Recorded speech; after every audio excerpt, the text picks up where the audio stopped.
Srbija je jedna od država sveta koja najveći deo svog BDP-a izdvaja za mere populacione politike.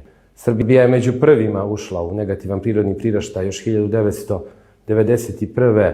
godine, kao i Hrvatska, a redom su posle nje i druge države u regionu ulazile u procese depopulacije.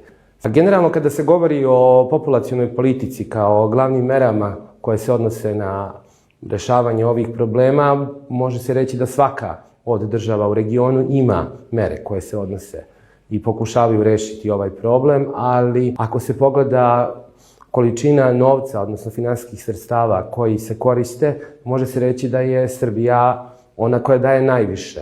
Jer kod nas postoji čitav, da kažemo, sijaset mera koji se odnose na pomoć roditeljima sa decom, od roditeljskog dodatka od 1. do 4. deteta. Tu su mere koje se odnose i na pokrivanje biomedicinski pomognute oplodnje, mere koje se odnose za kupovinu prvog stana i drugo. Što se tiče drugih država u regionu, može se reći da su te mere kasnije počele u odnosu na Srbiju, pa je možda to jedan od razloga što su i negativni procesi tamo sve veći i veći.